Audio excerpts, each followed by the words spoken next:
ನಮಸ್ಕಾರ ಸ್ನೇಹಿತರೆ. ಅದೊಂದು ನೆಮ್ಮದಿಯಾಗಿ ಮೂರೊತ್ತು ಅಡುಗೆ ಮಾಡಿಕೊಂಡು ನೆಮ್ಮದಿಯಾಗಿ ಮನೆ ಮಂದಿ ಎಲ್ಲ ಕುತ್ಕೊಂಡು ತಿನ್ನುವಂತಹ ಕಾಲ ಇತ್ತು.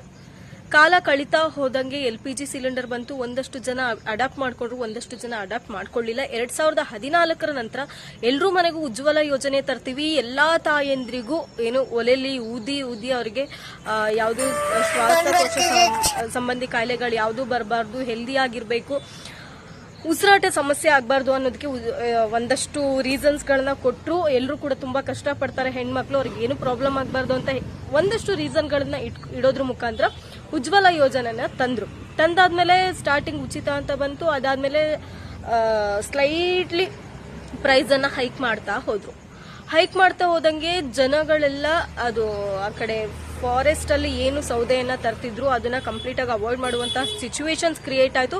ಬಿಕಾಸ್ ಯಾವುದೇ ಫಾರೆಸ್ಟ್ ಏರಿಯಾದಿಂದ ಒಂದು ವೇಸ್ಟ್ ಆಗಿ ಬಿದ್ದಿದ್ದ ಸೌದೆನೂ ಕೂಡ ತರಬಾರ್ದು ಅನ್ನುವಂತಹ ರೂಲ್ಸ್ ನ ಜಾರಿಗೆ ತಂದ್ರು. ಅಂಡ್ ಎಲ್ಲ ಆ ಕಡೆ ಹೋಗೋದನ್ನ ಕೂಡ ಬಿಟ್ರು. ಈಗ ಪ್ರತಿಯೊಂದು ಮನೆಯಿಂದ ಹಿಡಿದು ಹೋಟೆಲ್ ಇಂದ ಹಿಡಿದು ಪ್ರತಿಯೊಂದು ಕ್ಷೇತ್ರದಲ್ಲೂ ಸಿಲಿಂಡರ್ನ ಯೂಸ್ ಮಾಡ್ತಾ ಇದ್ದಾರೆ. ಇನ್ಕ್ಲೂಡಿಂಗ್ ವೆಹಿಕಲ್ಸ್ ಆಗಿರ್ಬೋದು ಅಥವಾ ಮನೆಗಳಿಗೆ ಬೇಕಾದಂತಹ ವಸ್ತುಗಳನ್ನ ತಯಾರಿಕೆ ಮಾಡೋದಕ್ಕಾಗಿರ್ಬೋದು, ಅಂದ್ರೆ ನಮ್ಗೇನ್ ಬೇಕೋ ಅದನ್ನ ತಯಾರಿಸೋದಕ್ಕೆ ಎಲ್ಲದಕ್ಕೂ ಕೂಡ ಇವಾಗ ಸಿಲಿಂಡರ್ ಬೇಕೇ ಬೇಕಣ್ರಿ. ಇವತ್ತು ನಿಜವಾಗ್ಲೂ ಆಟೋ ಚಾಲಕರ ಪರಿಸ್ಥಿತಿ ನೋಡಿದ್ರೆ ಕಣ್ಣಲ್ಲಿ ನೀರೆಲ್ಲ ರಕ್ತನೇ ಹರಿದು ಬರುತ್ತೆ, ಹೊಟ್ಟೆ ಕರಳು ಕಿತ್ಕೊ ಬರುತ್ತೆ.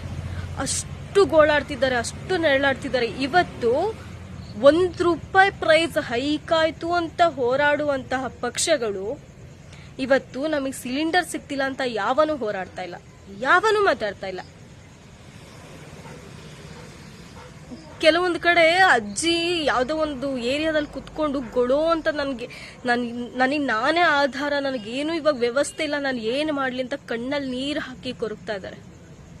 ಆಟೋ ಚಾಲಕರು ನಮ್ಮನ್ನ ವಿಷ ಕೊಟ್ಟು ಸಾಯಿಸ್ಬಿಡಿ, ಇಂಥ ಪರಿಸ್ಥಿತಿಗೆ ನಮ್ಮನ್ನ ದೂಡಬೇಡಿ ಅಂತ ಬೇಡ್ಕೊತಾ ಇದ್ದಾರೆ. ಮನೆ ಮಂದಿ ಹೆಣ್ಮಕ್ಳು ನಾವು ಒಂದು ಕಾಲದಲ್ಲೇ ನೆಮ್ಮದಿಯಾಗಿದ್ವಿ, ಇವಾಗ ಯಾಕೆ ನಮ್ಗಿಂತ ಪರಿಸ್ಥಿತಿಗೆ ದೂಡಿದೀರಾ ಅಂತ ಹೇಳ್ತಾ ಇದ್ದಾರೆ. ಇವತ್ತು ಇದನ್ನೆಲ್ಲ ಪ್ರಶ್ನೆ ಮಾಡೋರಿಲ್ಲ. ಎಲ್ರು ಕೂಡ ಅವರ ಜೀವನವನ್ನ ರೂಪಿಸ್ಕೊಳ್ಳಕ್ಕೆ ಅವರು ಒಂದಷ್ಟು ಫ್ಯಾಮಿಲಿಗಳಿಗೆ ನೆಕ್ಸ್ಟ್ ಫ್ಯೂಚರ್ಗೆ ಮಾಡೋದ್ರಲ್ಲಿ ಬ್ಯುಸಿ ಆಗ್ಬಿಟ್ಟಿದ್ದಾರೆ. ಜನಗಳ ಕಷ್ಟಗಳನ್ನ ಇವತ್ತು ಆಲಿಸೋರು ಯಾರೂ ಇಲ್ಲ ಅನ್ನೋ ತರ ಆಗ್ಬಿಟ್ಟಿದೆ. ಇದ್ರ ಬಗ್ಗೆ ಮಾತಾಡಿದ್ರೆ ನಾವೇ ವಿರೋಧಿಗಳಾಗ್ತೀವಿ.